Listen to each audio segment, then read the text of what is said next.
Part 1 વાળો video 4 lakh કરતા પણ વધુ મિત્રોએ જોઈ લીધો છે. સમગ્ર પ્રશ્નોની વિગતવાર માહિતી આજના આ વિડીયોમાં. પ્રશ્ન નંબર 1, કેટલા કિલોવોટમાં અવેલેબલ છે? ઘરગથ્થુ ધોરણે 0.3 કિલોવોટ, 1 કિલોવોટ, 3 કિલોવોટ અને 5 કિલોવોટ. આ બધા જ મોડેલ પ્રાયોગિક ધોરણે સફળ થઈ ચૂક્યા છે. ઉદાહરણ તરીકે 1 કિલોવોટની પવનચક્કી છે એ 24, 48, 60 વોલ્ટેજ ડીસી પાવર બનાવશે.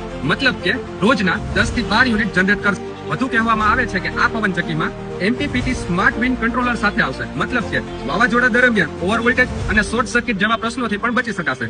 તેમજ ઓવર સ્પીડ ના થાય તે માટે મેકેનિકલ બ્રેક સિસ્ટમ પણ અવેલેબલ હશે. એનાથી વધુ નવી ટેકનોલોજી વાળી પવનચક્કીને વર્ટિકલ એક્સિસ આપવામાં આવ્યું છે. મતલબ કે એવી રીતે ખાસ ડિઝાઇન કરવામાં આવી છે કે જેનાથી તેનું નોઇસ લેવલ 40 ડેસિબલ કરતા ઓછું રહે, જેને રહેણાંક વિસ્તાર માટે શાંત માનવામાં આવે.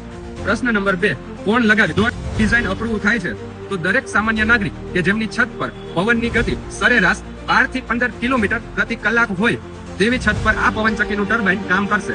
સૌથી મુખ્ય વાત, કિંમત કે 1 કિલોવોટ પવનચક્કીની કિંમત અંદાજિત 80,000 થી 1 લાખ સુધી જઈ શકે છે. તેમજ 2 કિલોવોટ માટેની પવનચક્કીની કિંમત 1.5 લાખ થી 2 લાખ અને 3 કિલોવોટ માટેની હાઇબ્રિડ પવનચક્કીની કિંમત 2.5 લાખ થી ઉપર પણ જઈ શકે છે. આ કિંમતમાં wind turbine, hybrid inverter, wiring અને ઇન્સ્ટોલેશનનો સમાવેશ થાય છે. આ તમામ કિંમતો અંદાજિત છે. અંતિમ ભાવ તમારા લોકેશન, થાંભલાની ઊંચાઈ તેમજ બ્રાન્ડ ઉપર આધાર રાખે છે. તેનાથી વધુ સબસિડી માટે હાલ કોઈ પણ જોગવાઈ સામે આવી નથી.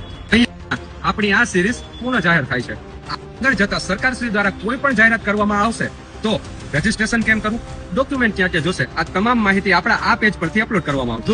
જો તમે કોઈ ટોપિક વિશે જાણવા માંગો છો તો અમારા કોમેન્ટ સેક્શનમાં લખી શકો છો.